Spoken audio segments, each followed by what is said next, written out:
Hey everyone, welcome to this episode of SportTechie Live. I am Dan Kaufman, SportTechie's Managing Director. Thank you for being here. This is how data analytics will change the game for sports venues powered by Extreme Networks.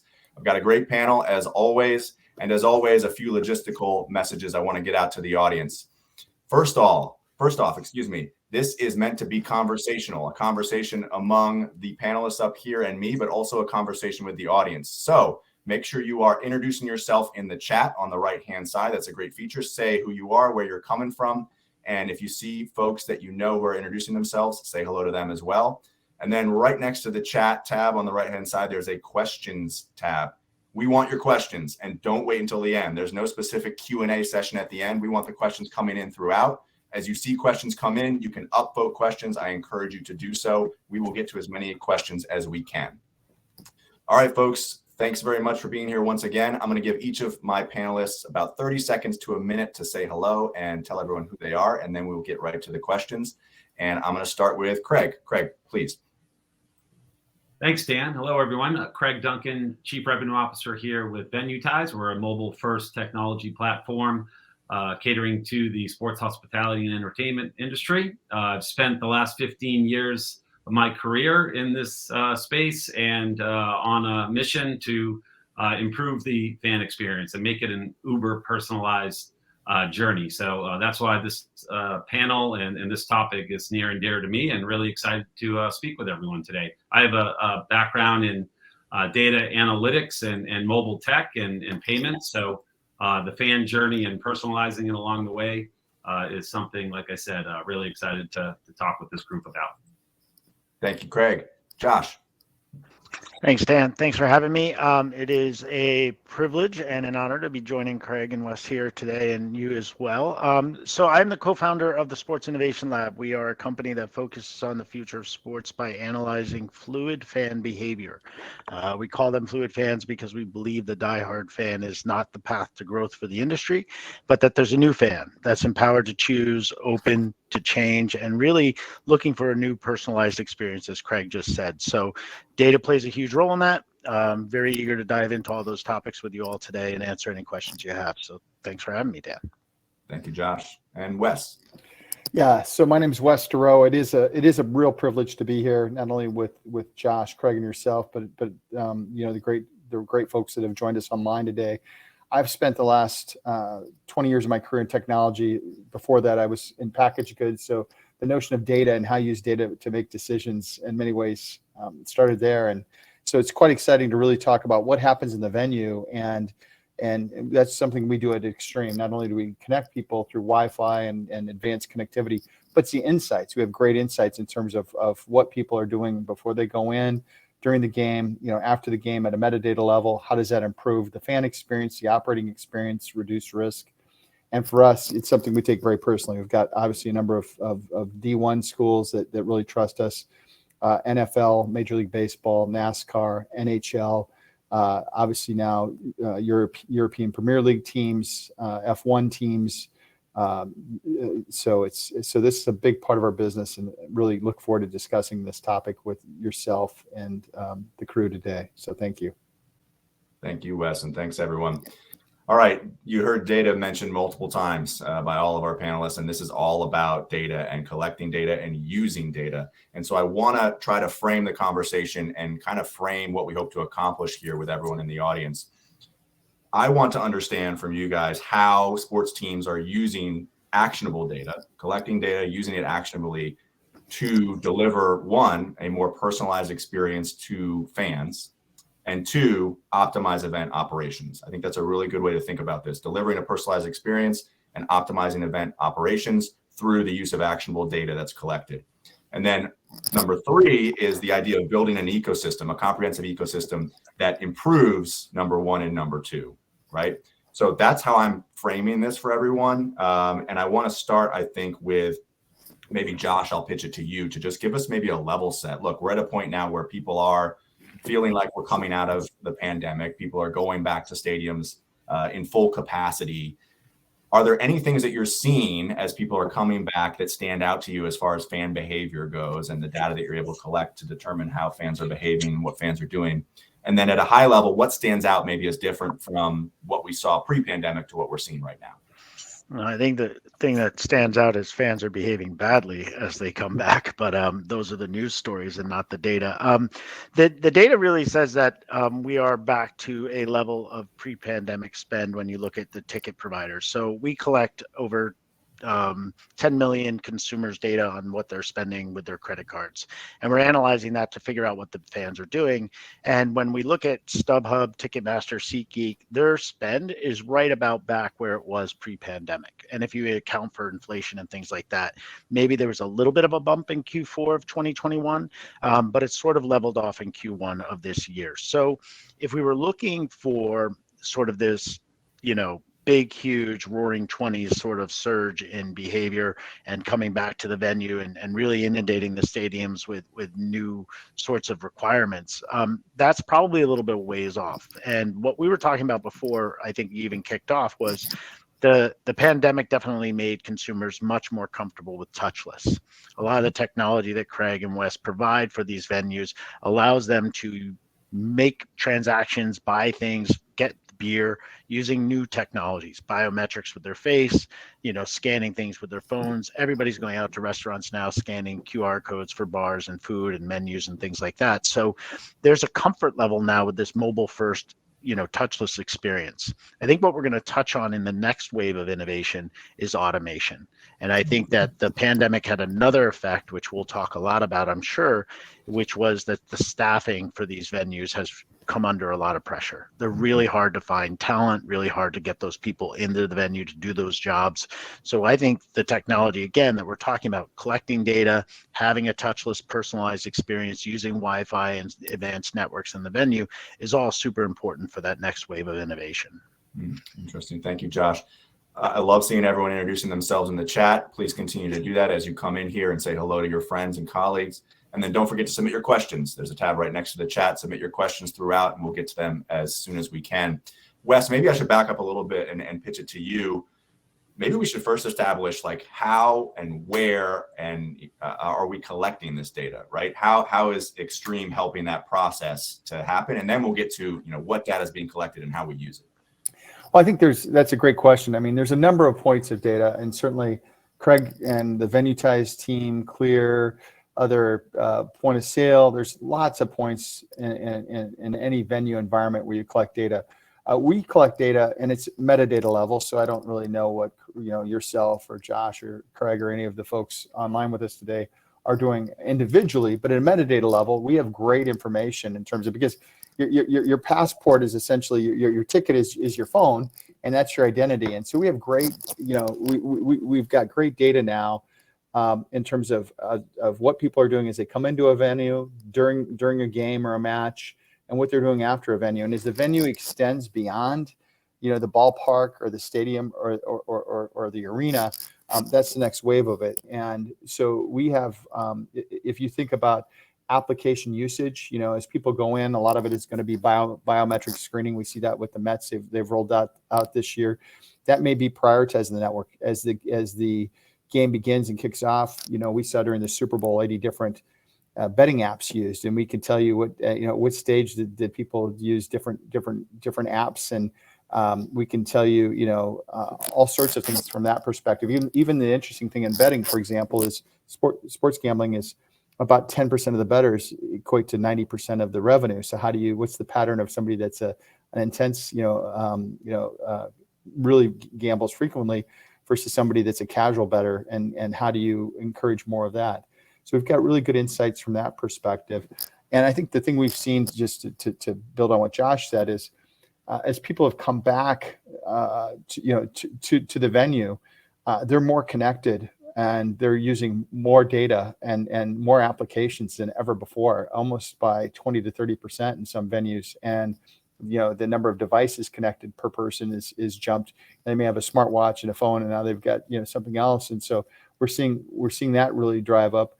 And then the last thing he mentioned, which was on staffing. I mean, it's not dissimilar to what we see in resorts or casinos, where the ability to automate things, not just things that drive a better customer experience, but operating efficiency with location-based services and those sorts of things become critical to being able to deliver, a viable, not just viable, an exceptional fan experience. Interesting.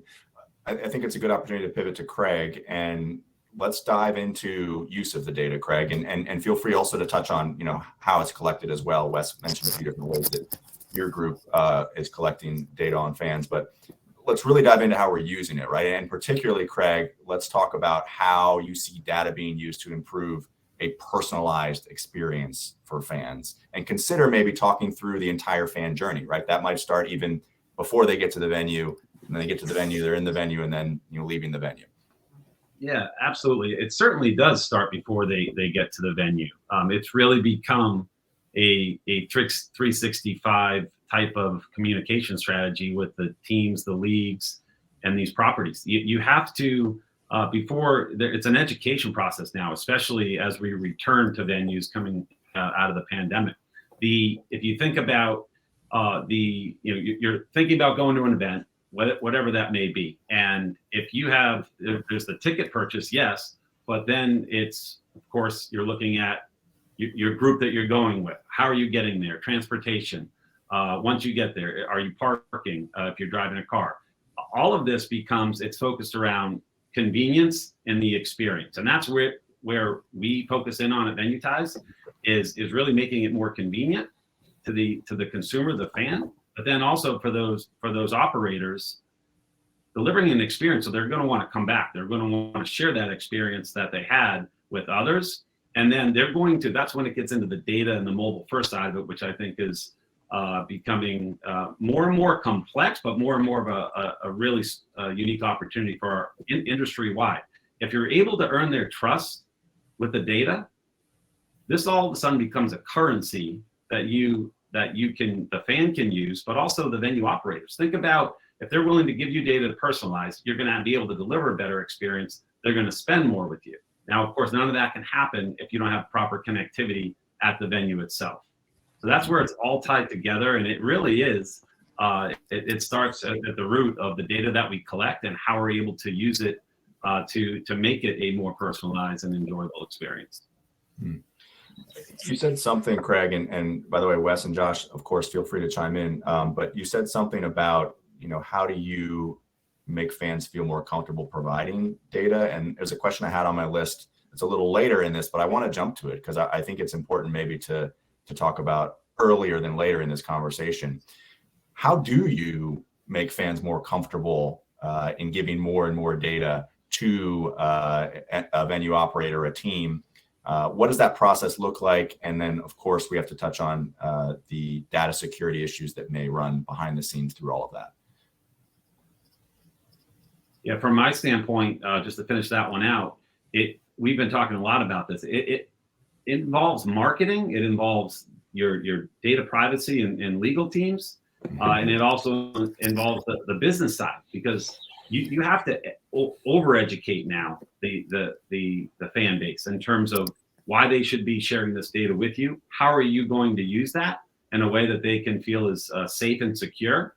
And then why is it valuable to them? What are they going to be rewarded with by sharing this data?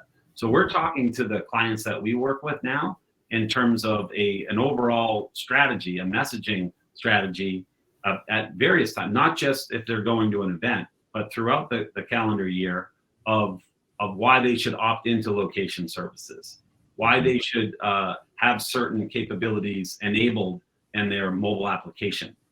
So we're really at this interesting time where we have to over-educate, and it's not just at the start of any season or for a particular event. It's really a sequence that involves many stakeholders throughout the organization to be in alignment in order to deliver the overall experience, to build that trust, Dan, to your question. Yeah. Is the secret formula, forgive me for oversimplifying this maybe, but is the secret formula ensuring that fans feel like the data is secure, one, and then two, showing the benefit, the value that they're getting from it?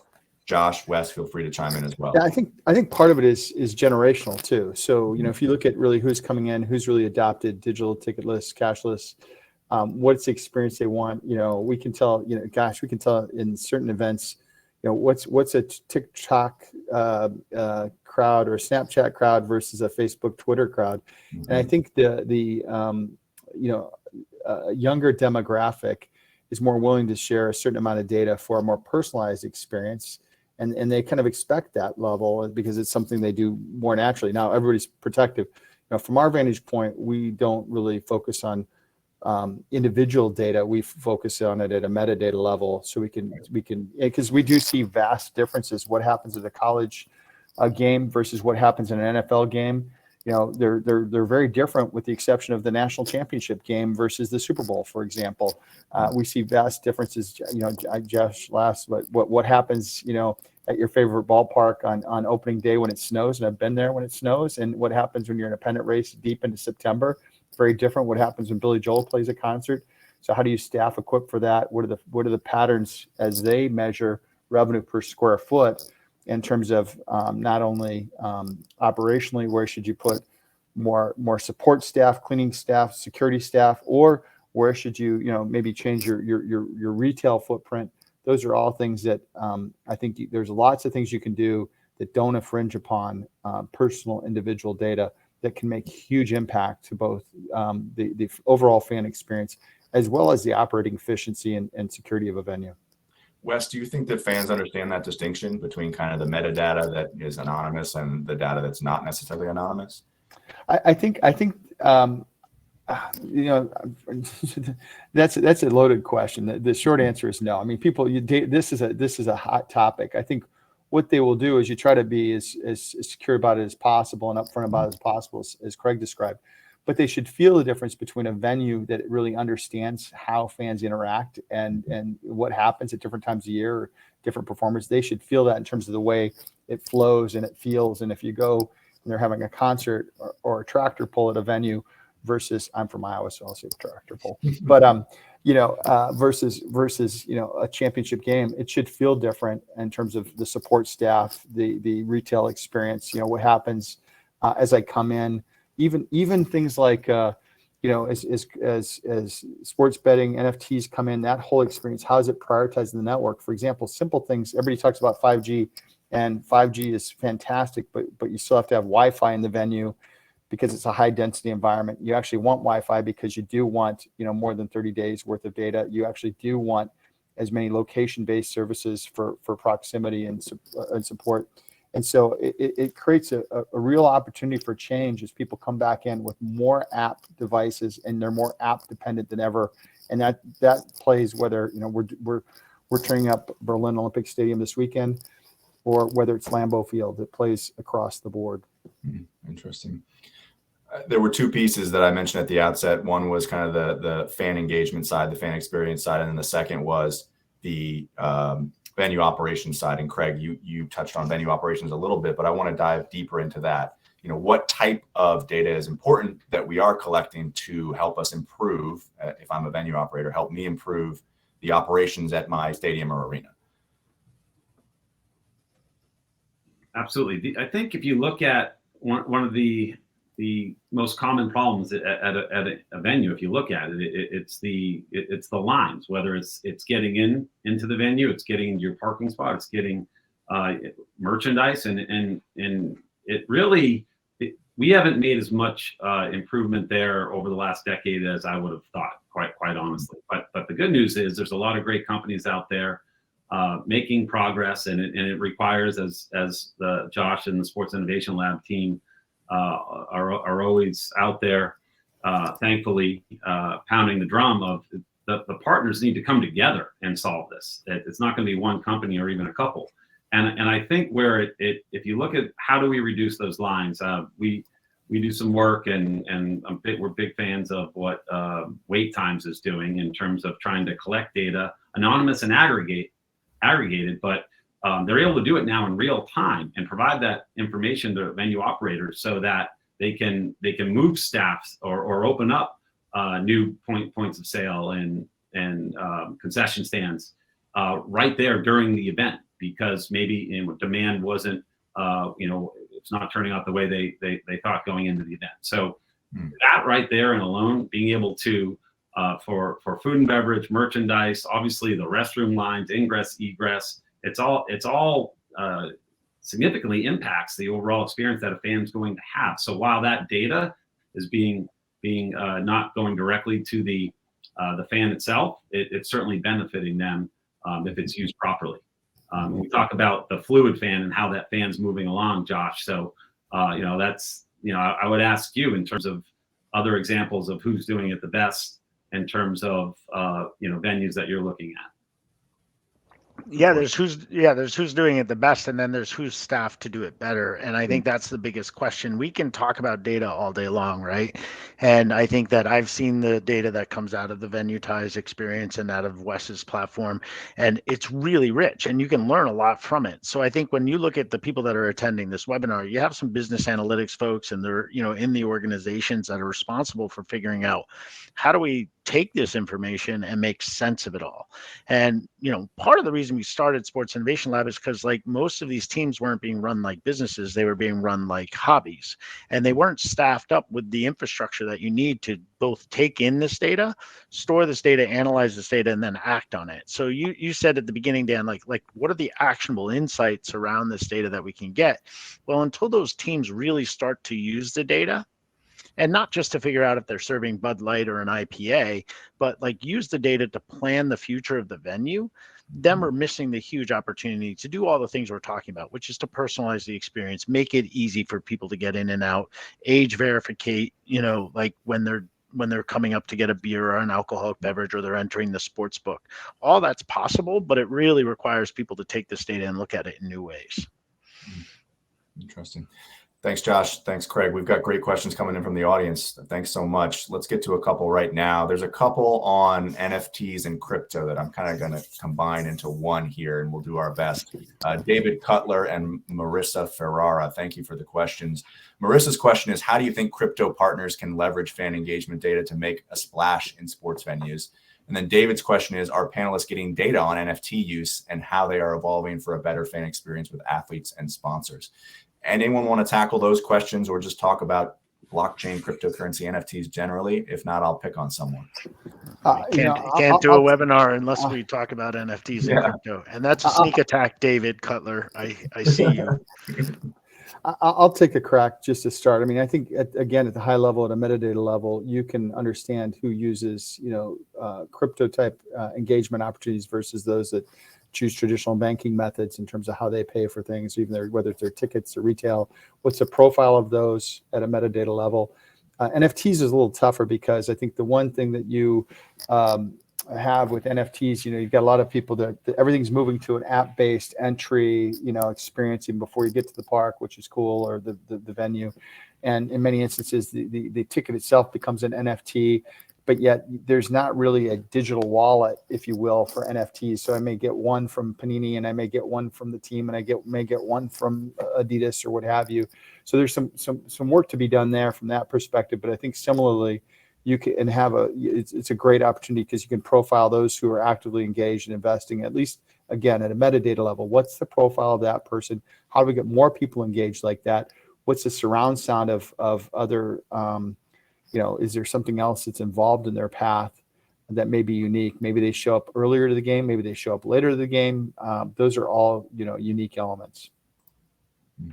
Yeah, we know from our consumer data that the NFT activity is largely associated with the same type of consumer that likes the stock market and, is a junkie for the action. When NFTs will really have an impact in sports is when they get tied to special access and privileges that are in the real world, which is really where we see this market headed. You take the collectibles market, but the collectible unlocks some on-field or post-game experience. That's when the general consumer is going to really understand that they need to figure out what these things are because they want one, because that's what that person had that was able to do that thing.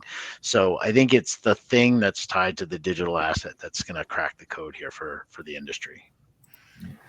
I do think, you've seen some interesting things from other categories, like StockX, I believe, has, where they've got an NFT and you can get your NFT of your Jordan shoes or what have you, or the new Swatch Omega watch, and you can actually turn in your NFT to actually get the watch itself. So I think there's got to be some creativity that's built around this. It's the digital to physical bridge that you're talking about. Yeah. Exactly. I think that's the next wave. Thank you, guys. Great questions. Keep them coming, everyone. I'm going to get to this question now from Tyler Kai, and this is a Division I intercollegiate athletics lens. He'd like us to look at this through. How can out-of-venue data, merchandise purchases, donations, biographical, alumni status, etc., influence the approach with in-venue experiences? I'll take that one. I mean, if you think of, I'll go back to my MasterCard days where I was on the data and the analytics side, and it was all about looking at purchase behavior and then building out a larger persona around the individual and how they can trying to predict their future spend behavior. So, and the value that is to retailers, those in hospitality, travel, etc. So that outside spend and behavior and digital artifacts that you collect along the way become hugely valuable and can help predict their behaviors inside the venue. I think it's incredibly valuable. And then I keep going back to the how are we going to incentivize those to share that data? Because sharing, certainly the financial institutions like MasterCard and others on the payment side, they have to do it anonymous and aggregated. But the benefit of the industries we're in, especially the world we play within mobile tech, is if you earn that trust, you can get it at the individual level. And then you really can get to that uber personalized experience and start giving them content and communications while they're in venue that are really going to not only enhance their experience, it's going to lead to more, higher per caps and more spend. So I think it's absolutely, it needs to be a holistic approach, not just inside the venue.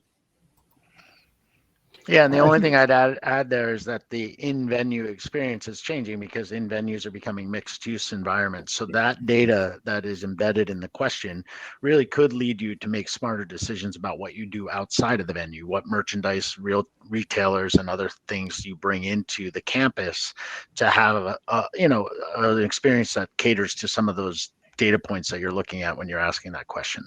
So biological, alumni status, income level, merchandise preference, brand preference. You might have a, Dave and Buster's versus, a Hot Wings place. You would make different decisions based on what you can see happening with the data that you're collecting.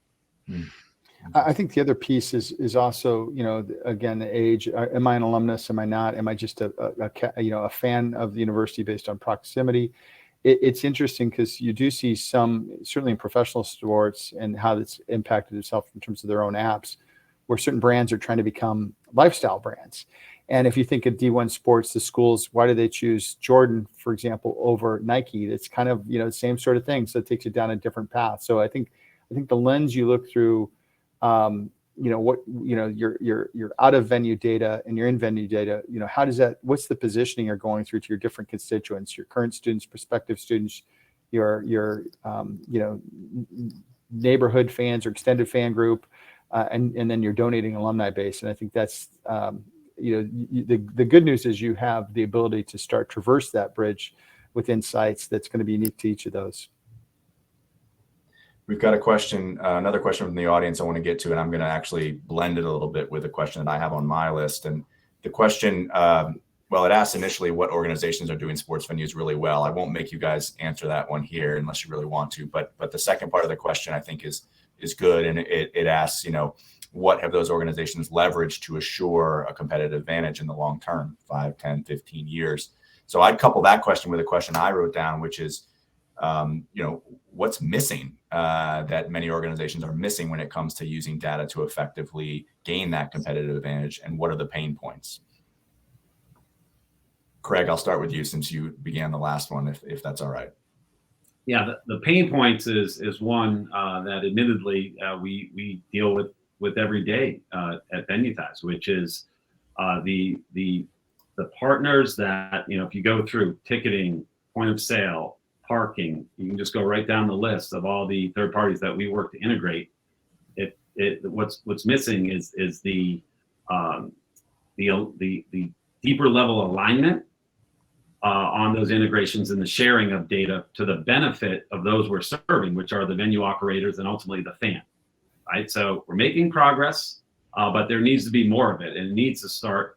I think it starts often with the ticketing on the ticketing side of it, which is that there's so much value in that ticket and data attached to it, and then how does that flow so that we can deliver rewards to it, we can deliver digital wallet capabilities that they can use tied to their ticket. But so that's the biggest pain point right now that I see, is there needs to be more alignment with those third parties to really make it seamless. The end user doesn't care. They don't care about who's working underneath it all. They just want a better experience on when they go use their app or when they go to the venue for all the things they want to do. Josh, do you agree with Craig on the Yeah, I mean, one of the things we always recognize about Venuetize is they win a lot of RFPs because of their integration capabilities. And if you look at other industries, ERP systems and CRM systems dominated because they were able to integrate the ecosystem of apps and other sorts of technologies that were sitting around, whether it was sensors, apps, whatever it was. And so they became that central warehouse. And this industry is not big enough to command the level of like Oracle or SAP or Microsoft to come in and really invest in building those touch points for wait time, for Venuetize, for Extreme. Like, they're not going to house all that data. So there needs to be one of these companies to really emerge as a leader in building that ecosystem and saying, look, this is the suite of companies that we bring to the table. We organize all their data. You get crowd flow, traffic, concessions, Wi-Fi. You get all that in one place. And that is like pie in the sky, we're all just hoping that happens. But again, you have folks like Venuetize, you have folks like Extreme that are out there trying to say, if you saw this data in the context of this other data, it would be so much more powerful. And so they're educating the consumers. We're educating the consumers. SportTechie is educating the consumers on like why they need to have these partners work together. And that is really step one. But I also mentioned the other problem, which is that there's not a large body of talent in this industry yet that understands Python, R, and all these like computing skills that are required to munge this data, work with this data, and analyze this data. Josh, can I say?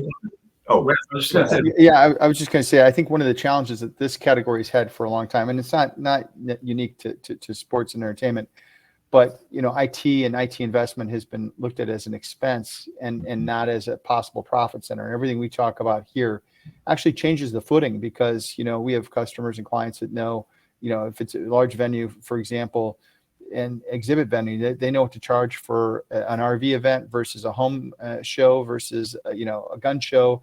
And so they've turned this investment into a profit center, and it's partly by milking the insights again from not only all the CRM Venuetize type applications, but the network itself, and turned it into a competitive differentiator. So I think as you think about venues and best practices and human capital, I think the best clients that I can think of are ones that actually tie together IT with kind of strategic planning with the fan experience, because you kind of hinted at it, but the fan experience starts not only before they head to a game or a match or what have you. How do you it's all about content. How do you keep people engaged between that? And that's where it's got to feel kind of seamless between, I may only go to, Old Trafford, once every 3 years, but how do you string me together as a Manchester United fan in between those visits? So that I think that's just as critical as you think about the next 10 to 15 years. Wes, a real quick question from you, and then I was going to jump back to Josh. But Wes, do you think that at least we've seen some improvement in upper management recognizing the value in investing in IT and systems that are going to help them improve these decisions? At least some improvement over the past maybe even 3 years, based on 3 years before that. Yeah, I think what's happened, going into COVID, there was all this talk about digital transformation, and a lot of it was big, huge projects and a little pie in the sky. COVID made things get very real, very fast, especially in sports and entertainment, because you had nobody in the venues, and you had people that, were used to sitting behind a desk that were, some of them were doing, all sorts of media label around a venue. So changed dramatically. And so it's far more practical, but it is also about how do I get that fan back in, out of, away from Netflix, away from whatever else they're doing, and put that back together. So the discussions have changed radically over the last 2 years, and I'm sure the people that Josh and Craig consult with would echo that experience. Great answer. Thank you, Wes. And there's a question actually that just came in, and it's what I wanted to ask you, Josh. I want to focus on the talent side of things and the challenges with finding the talent that can do these things and getting them within the sports industry. We had a CTO roundtable at our State of the Industry conference a few weeks ago, and that was one of the things that the CTOs across the board said that keeps them up at night is the difficulty in retaining tech talent and keeping them within the sports space, maybe even more than ever. So Matthew Burrows put this question in here. And thank you, Matthew. On the talent shortage aspect, do you see low-code, no-code tech platforms as the way to address this immediately, or will venues need to really hone in on recruiting? And then, Josh, on the recruiting front, or anyone on the recruiting front, why is it that there is this challenge to keep the talented folks within sports, or is it really just that the talent's not enough out there, period? Oh my God, the talent wants to work in sports more than you can imagine. The sports industry's been terrible at cultivating technology talent because they don't know why they're so valuable. So they get them and they bring them in, and some of the tech talent is attracted to sports organizations because they think they're going to do Moneyball analytics. Some of the tech talent is coming to a sports team because they just don't know what business they're joining. Like they just know they're psyched to work for the Celtics. So there's this mismatch in expectations and desire. But like, if you want to recruit tech talent in sports, you can do it. You absolutely can do it. You just have to value it. You need to know how expensive these people are, and you need to give them the freedom to work on things that are meaningful. So if you're actually asking them to do tactical and menial things because nobody else was able to like work with that Excel spreadsheet before, they're gone. If you give them the freedom to work in emerging, like the question is, no code environments, or use Snowflake and R and some of these emerging statistical skills and technology infrastructure that's going to make them more valuable in their careers, then they're going to get to work in sports and they're going to get to work in emerging tech. Until those two things happen, if I'm a great developer, I'm not going to a team. I'm going to a social media company. I'm going to get paid a ton, and hopefully I'm going to make a lot of money before I get bored out of my mind, and then I'm going to come back. But like, there's this really important mismatch of what an organization values and how these tech people come into sports and what they think they're actually going to get to work on. And the no code thing, that's just a whole nother bag. Like, we can't go down that path. We'll be here for another half hour. And we're running out of time already. Thank you, Josh. We've got time probably for one more question or so. I'm going to get to this one that came in from Steve Cooperman. Steve says, what kind of insight can fan data provide about additional digital opportunities for the fan journey at home, such as second screen or personalized VR experiences? I know venue's in our title here, but maybe we can leave folks with a little bit of a discussion about an at-home experience. Yeah, like who wants to say digital twin first? So the new buzzword is digital twin, that there's a lot of technology out there that's trying to replicate the in-venue experience at home. Sports Innovation Lab's on record saying we don't think you should try to replicate the venue in the digital world, that you should try to give it the freedom to be something else and something different and something that the fans can create. But the merging of the experiences was really where it's going to get interesting, right? When the crowd in the venue can do something and respond to something that's happening at home, I think that's what you're going to see happening in the next few years. If the at-home fans on the couch want the stadium to roar and they throw it up on a digital display and that happens, like, you're going to have like an exponential effect on fan engagement. This has been fantastic. Thank you all so much. To the audience, thanks for being here and thanks for your questions. If we did not get to your question, you can send them in to stlive@sporttechie.com, stlive@sporttechie.com, and we will do our best to answer them. Thank you so much for being here. Josh, Wes, Craig, thank you. A virtual round of applause for taking the time to do this. Thank you to Extreme Networks. This will be on demand at live.sporttechie.com, along with all other episodes of SportTechie Live. Have a great day, everyone. Bye, guys.